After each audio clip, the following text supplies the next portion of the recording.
Video kali ini gue akan membagikan skema box NTX EXP118 yang awalnya ini terinspirasi dari skema box DXS-nya Yamaha. Tapi karena satu dan lain hal, untuk keseimbangan dan fungsi port, maka hasil akhir skemanya menjadi sedikit berbeda. Tapi secara konsep, ini sebenarnya masih sama.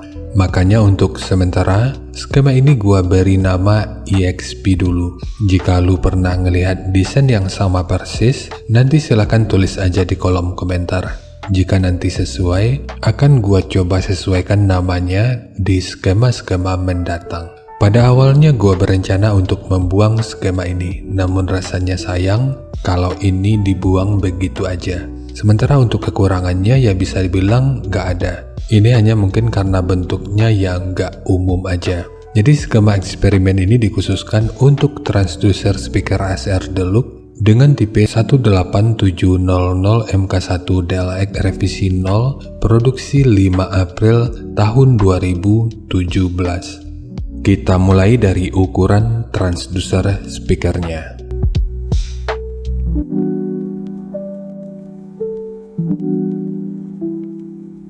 Untuk diameter lubang pada box, ini ukurannya adalah 424 mm.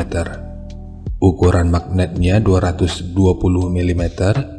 Ukuran total dari magnet hingga gasket 195,5 mm. Ketebalan gasket 13,5 mm. Ukuran terluarnya 470 mm. Dan ukuran antara baut 455 mm. Dan mungkin masih ada istilah yang salah dari cara penyebutannya, dan di waktu berikutnya akan terus gua coba untuk perbaiki. Sekarang kita beralih ke spesifikasi teknis dan TS parameternya.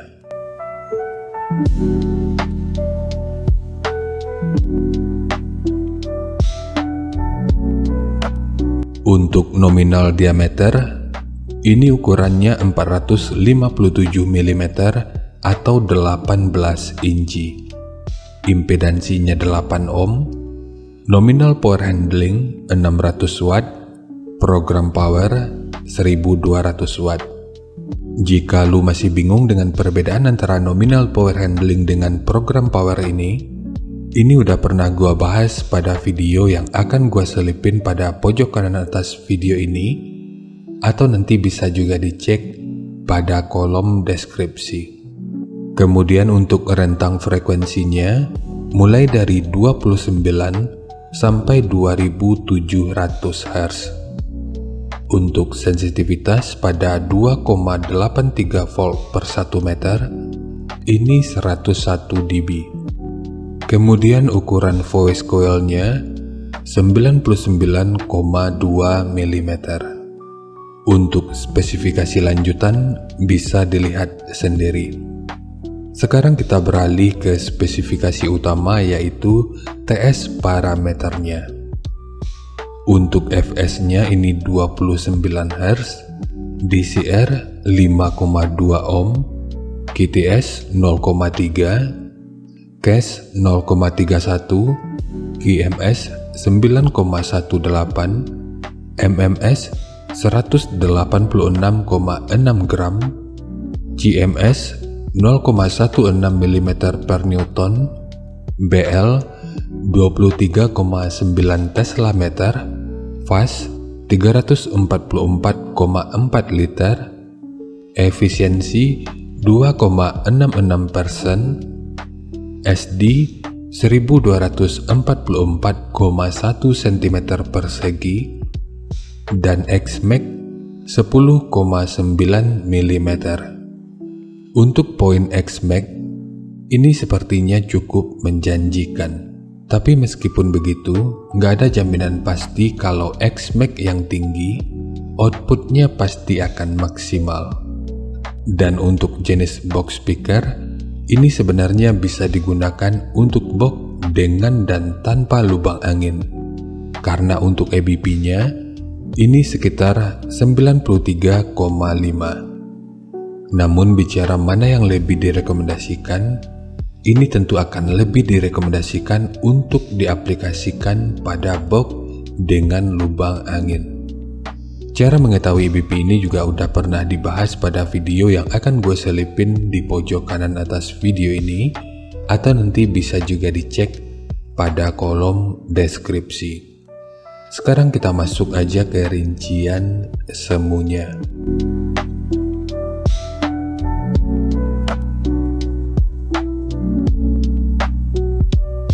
Untuk kerincian semu, poin yang gua gunakan di sini adalah 1200 watt pada minimum impedansi 6 ohm. Rekomendasi titik potong bawahnya di sekitar 45 Hz dan atasnya di 90 Hz. Dan ini sifatnya tentu nggak mengikat, jadi nanti bisa dicoba aja sesuai karakter yang diinginkan. Dan untuk slope nanti juga boleh menyesuaikan. Kemudian untuk puncak SPL-nya, ini diperkirakan mencapai sekitar 130 desibel. Semua ini merupakan rincian semu, jadi bisa lebih baik atau bisa aja lebih buruk dari yang diperkirakan. Karena efisiensi airnya juga akan dipengaruhi oleh beberapa faktor, apakah itu kerapian dan kepresisian dari pembuatan box, kualitas bahan, hingga equipment yang digunakan. Sebelum melanjutkan, harap baca deskripsi video, karena ada beberapa informasi tambahan terkait bahasan yang ada pada video ini.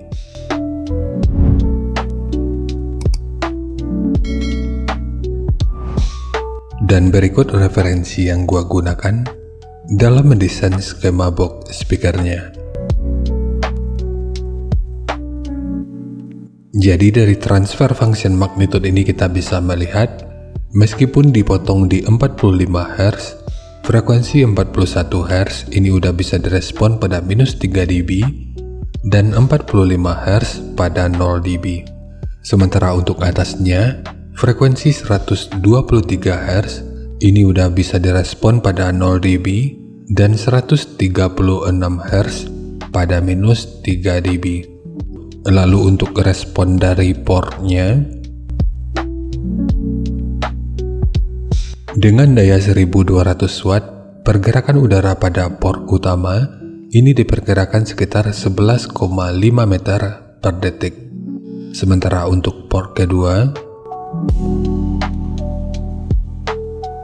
ini diperkirakan sekitar 14,3 meter per detik. Untuk gain yang dihasilkan oleh port kurang lebih seperti ini. Jadi secara teori, untuk port utama ini akan membantu dalam merespon frekuensi hingga sekitar 38 Hz pada minus 3 dB. Kemudian untuk port kedua, ini akan membantu dalam merespon frekuensi hingga sekitar 144 Hz pada minus 3 dB.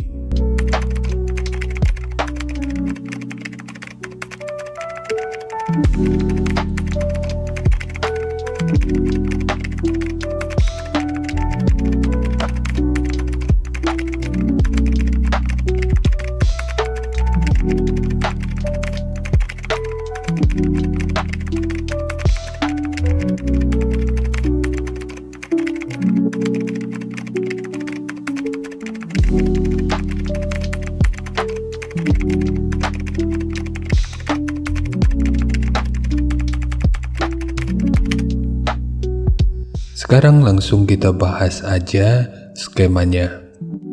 Untuk ketebalan multiplex, ini menggunakan multiplex dengan ketebalan 18 mili.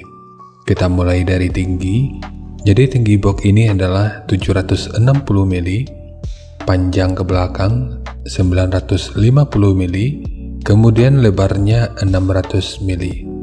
Jadi ketiga poin ini merupakan ukuran terluarnya. Untuk port utama, ini menggunakan ukuran 90 mili. Jadi untuk port utama di sini jumlahnya ada dua, satu di sini dan satu lagi di sini. Sementara untuk kedalamannya yang kalau kita ukur dari bibir depan ini sampai ke sudut yang ini ukurannya 590 mili. Kemudian ukuran internal yang kalau kita ukur dari sudut ini sampai ke sudut ini ukurannya 269 mili. Ukuran dari sudut ini sampai ke sudut ini ukurannya 249 mili. Kemudian untuk triplek dari dudukan speaker ini menggunakan dua lapis, satu sebagai dudukan utama dari transdusernya dan satu lagi sebagai penguat dari dinding luarnya. Untuk dinding belakangnya di sini ditambahkan penguat berupa sekat yang bentukannya seperti ini. Untuk ukurannya 280 mili dan ketebalannya 36 mili. Sementara segitiga ini bertujuan untuk mengurangi potensi kebocoran suara. Untuk handle, jika lu ingin menggunakan handle triplek seperti ini, akan lebih baik jika sudut luar dan dalamnya dibentuk seperti ini. Ini bertujuan untuk menjaga aerodinamikanya. Jadi nanti tinggal lu custom aja sesuai kebutuhannya. Sementara untuk port kedua, ukurannya adalah 500 dikali 120 mili. Sementara untuk kedalamannya, yang kalau kita ukur dari sudut ini sampai ke sudut ini ukurannya adalah 92 mili. Jadi segitu aja untuk skema dari box NTX EXP118, khususnya untuk transducer speaker ACR Deluxe dengan tipe 18700 MK1 DLX. Jika nanti lu punya link review dan video cek soundnya, silahkan bagikan aja pada kolom komentar agar bisa dijadikan referensi juga buat teman-teman yang lainnya. Terima kasih untuk lu yang udah nonton sampai detik ini. Bagaimana tanggapannya atas bahasan kita kali ini? Sampaikan aja pada kolom komentar biar kita sama-sama bisa belajar agar lebih baik lagi. Dan seperti biasa, jika lu suka dengan bahasannya, silahkan like dan share aja videonya ke teman-teman lain yang sekiranya juga suka dengan topik yang sama. Untuk lu yang udah berlangganan, terima kasih banyak atas dukungannya. Dan untuk lu yang belum berlangganan, jika berkenan, bantu subscribe-nya. Dan jangan lupa untuk baca kolom deskripsi dan kunjungi juga tab komunitas untuk mendapatkan informasi dan update terbaru. Jadi ya segitu aja, dan kita ketemu lagi pada video yang lainnya.